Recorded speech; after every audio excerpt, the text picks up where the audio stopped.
TVK academy சார்பாக அனைவருக்கும் வணக்கம். அதாவது எம்பிபிஎஸ் பிடிஎஸ் அட்மிஷன் 2025-26க்கான ஆன்லைன் அப்ளிகேஷன்ஸ் இப்போ ஓப்பன் பண்ணியிருக்காங்க. ஸோ நீட் ரிசல்ட்டு வரவிருக்கும் நிலையில் அதற்கான விண்ணப்பங்கள் பார்த்திங்கன்னா ஒரு வாரத்துக்கு முன்னதாகவே பதிவு பண்ணுறதுக்கு ஆன்லைனில் வெளியிட்ருக்காங்க. ஸோ எம்பிபிஎஸ் பிடிஎஸ் நீங்கள் ஆன்லைன் கவுன்சிலிங் பண்ணுறதுக்கு ரெலவெண்ட் டாக்குமெண்ட்ஸ் என்னென்ன வேணும்னு சொல்லிட்டு இந்த வீடியோவில் பார்க்கலாம்.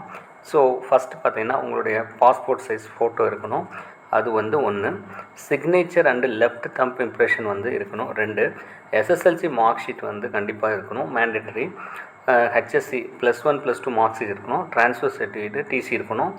நீட் எழுதி 2025க்கான அந்த அட்மிட் கார்டு ஹால் டிக்கெட் கண்டிப்பாக இருக்கணும். கேண்டிடேட் ஆதார் கார்டு வேணும். கேண்டிடேட்டோடைய பர்த் சர்டிஃபிகேட் கண்டிப்பாக வேணும். அதுக்கப்புறம் community certificate for Tamil Nadu, nativity certificate and income certificate கண்டிப்பாக வேணும். பேங்க்கோடைய பாஸ்புக்கு கண்டிப்பாக வேணும். Bonafide certificate from the school, அதாவது நீங்கள் 6லேருந்து 12 வரைக்கும் தமிழ்நாடு கவர்மெண்ட் ஸ்கூலில் படிச்சிருந்தீங்களா 7.5 கிளைம் பண்ணுறதுக்கு நீங்கள் அதற்கான போனஃபைட் சர்டிஃபிகேட் நீங்கள் வாங்கியிருக்கணும். நெக்ஸ்ட் பேரண்ட்டுடைய கம்யூனிட்டி சர்டிஃபிகேட் கண்டிப்பாக வேணும்.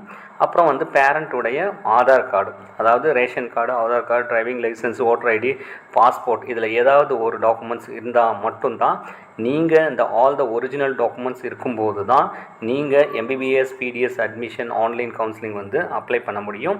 ஸோ கண்டிப்பாக இந்த வீடியோ எம்பிபிஎஸ் பிடிஎஸ் அப்ளை பண்ணக்கூடிய மாணவர்களுக்கு, முக்கியமாக எம்பிபிஎஸ் அப்ளை பண்ணக்கூடிய மாணவர்களுக்கு பயனுள்ளதாக இருக்கும். ஸோ அடுத்த ஒரு நல்ல வீடியோவில் பார்க்கலாம். அது வரைக்கும் நன்றி, வணக்கம்.